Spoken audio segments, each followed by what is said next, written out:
관심을 모았던 제외투표, 결과는 253개 선거구에서 1개 선거구만 빼고 이재명 후보가 압승을 했습니다. 역대 최대인 79.5%의 투표율을 기록했던 이번 대선의 첫 투표였던 재외국민 투표. 김문수 후보가 이긴 선거구도 해외에 많이 나가 있는 서울 강남구가 아니라 경남 의령군. 전산이 실수했다는 말까지 나왔습니다.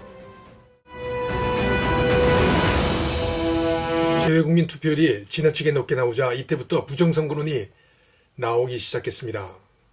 왜냐하면 재외투표함은 시작에서 개표까지 감시가 제대로 이루어지기 어렵기 때문입니다.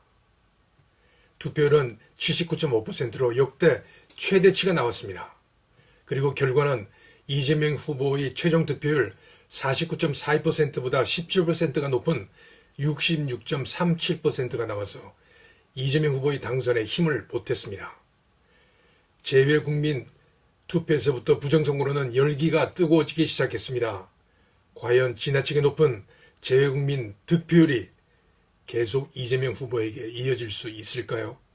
21대 대통령 선거의 전국 득표율을 보면 이재명 후보는 전국에서 골고루 사전선거에서 당일 선거보다 25% 이상 득표합니다.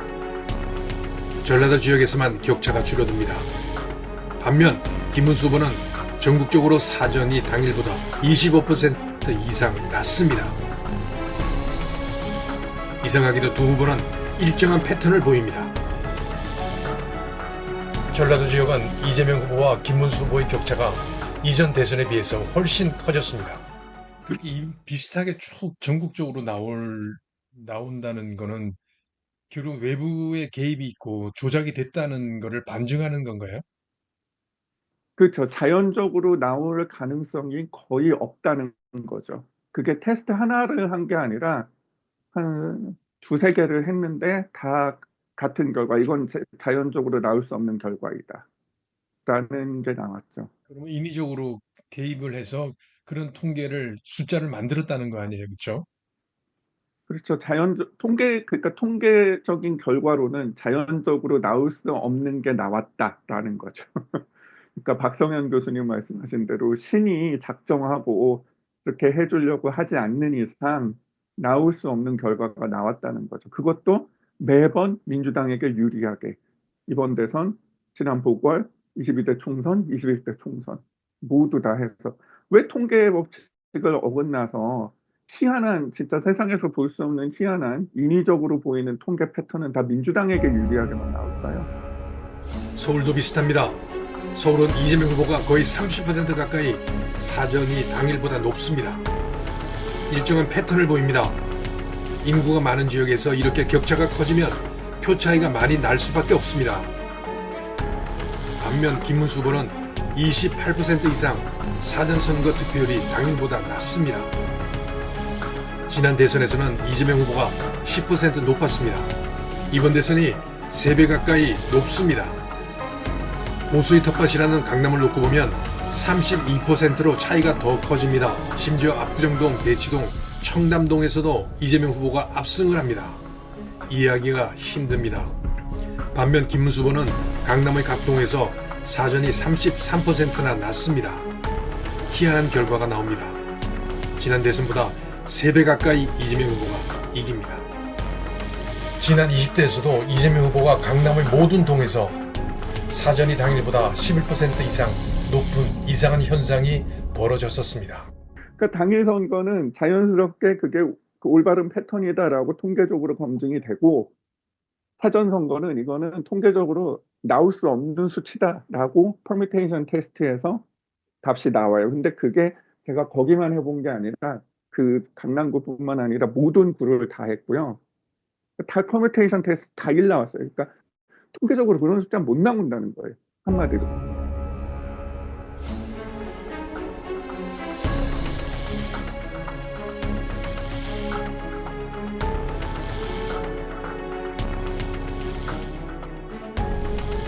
더 희한한 것은 이재명, 김문수 후보는 대수의 법칙이 완전히 깨졌는데 이준석 후보는 사전 당일 득표율이 비슷해서 대수의 법칙에 충실했다는 것. 같은 선거구에서 어떤 후보는 대수의 법칙이 지켜지고 득표율이 높은 후보들은 대수의 법칙이 깨지는 경우는 합리적인 설명이 불가능합니다. 그리고 더 재밌는 거는 권영국하고 이준석 같은 경우는 샘플 수가 훨씬 작잖아요. 그 투표 수. 그 둘은 대수의 법칙이 거의 확립을 해요.